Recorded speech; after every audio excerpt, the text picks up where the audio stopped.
Bonsoir à tous, votre magazine Emploi comme chaque semaine, les opportunités dans le Nord et le Pas-de-Calais. L'alerte, souvenez-vous, avait été lancée juste à la fin de l'été, avant la rentrée de septembre. Un manque criant et inédit de conducteurs de bus, de cars scolaires tout simplement.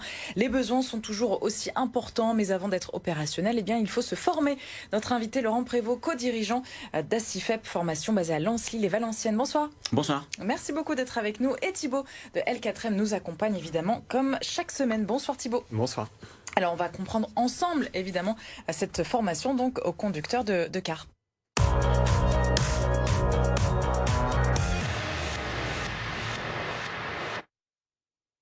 Je le disais donc en introduction, situation assez compliquée juste au moment de la rentrée scolaire. Est-ce qu'on parle vraiment de tension du marché pour ce secteur-là ? Oui, le marché est en tension.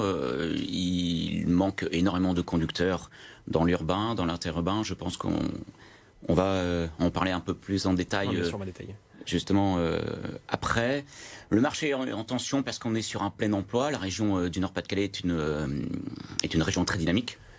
Propice commercialement, économiquement. Et il y a donc beaucoup de sociétés de transport. On est à peu près à 8000 salariés actuellement. Oui, il y a 8200 salariés dans le monde du transport de personnes pour 170 sociétés de transport de personnes. Donc effectivement, un gros volume. Ouais. Et le plein emploi fait que chacun peut trouver le travail dont il souhaite et qu'il recherche. Et le monde du voyageur en fait partie énormément. Ouais. Donc cette pénurie, c'est un phénomène nouveau du fait du contexte sur le marché de l'emploi ?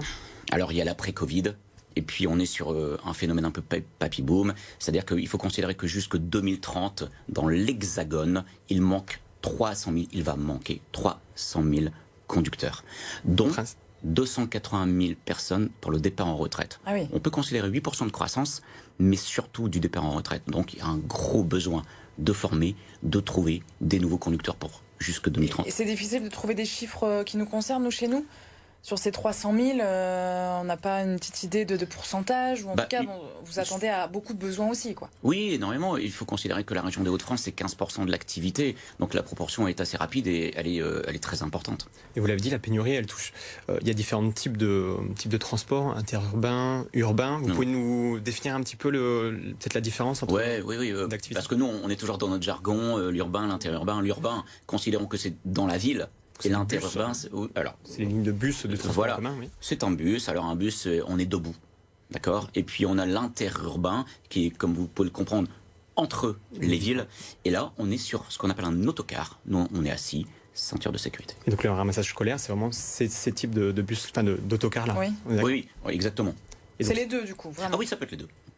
Donc vous proposez, vous, des formations, une formation pour devenir conducteur de transport en commun. Les besoins, justement, c'est essentiellement pour accompagner les enfants le matin et aller les récupérer le soir. C'est vraiment ça le plus gros ? Oui, principalement, on est dans le ramassage scolaire. C'est vraiment là où il y a un très gros volume d'activités. On a également de l'occasionnel, on a également du tourisme. Mais principalement, on est dans ces métiers où, vous allez le comprendre dans quelques instants, on a une grosse amplitude de travail puisque c'est le matin et c'est en fin d'après-midi. Donc, tôt le matin, surtout. Oui, évidemment, puisque vos enfants, mes enfants, les enfants vont à l'école le matin. Généralement, c'est vers 8h et donc il faut arriver bien avant parce que tout le monde doit être à l'heure. Je me souviens encore de mon bus à 7h10 à l'époque. On s'en souvient tous. À la campagne. Exactement. Donc du coup, c'est vrai qu'il y a une grosse amplitude horaire. Ça peut être un emploi qui peut être complémentaire avec une autre activité peut-être au cœur de la journée. Oui, alors il faut être attractif.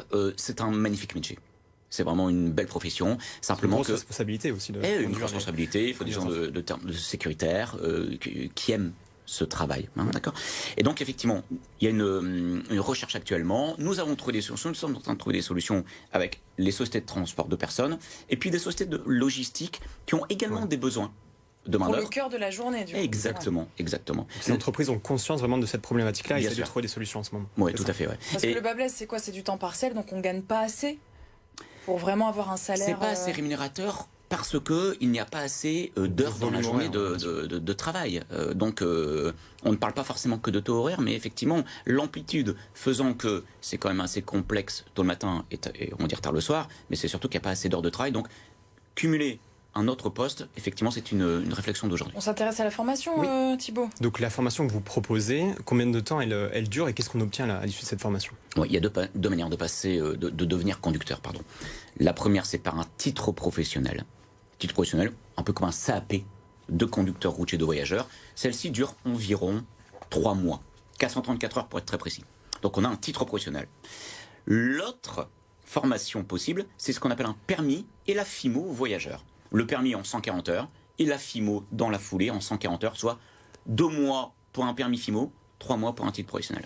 Et quels sont les prérequis pour entrer dans ces deux types de formations ? Bon, déjà, il faut au minimum 21 ans. Alors, certains diront que à partir de 18 ans, vous pouvez, mais enfin, il y a trop de règles. Et puis, donner un bus, un autocar à 18 ans, vous l'aurez compris, ça fait un peu jeune. Hein, voilà. Et la responsabilité, on est d'accord. Donc, 21 ans, voilà, la règle, on va dire, c'est 21 ans pour passer un titre professionnel. Mais pour passer un permis et FIMO, là, il faut minimum 24 ans. 21 ans pour un titre, 24 ans pour un permis. Et où est-ce qu'on peut se former? Parce que vous avez des centres de formation sur différentes villes. À la CIFEP. Mais sur l'île, vous êtes présent aussi sur le Bassin-Minier, c'est ça? Oui, tout à fait. Alors nous, la CIFEP, donc une société de 159 salariés, on a environ 1500 apprenants par jour, beaucoup dans le monde du voyageur et de la marchandise, mais parlons du voyageur.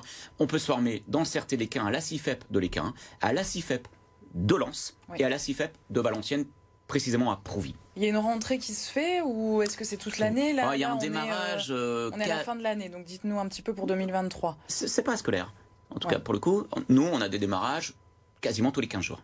Ah oui? Une formation tous les 15 jours. Oui, sur le centre de Léquin, on a environ une centaine de personnes qui sont en train de se former chez nous.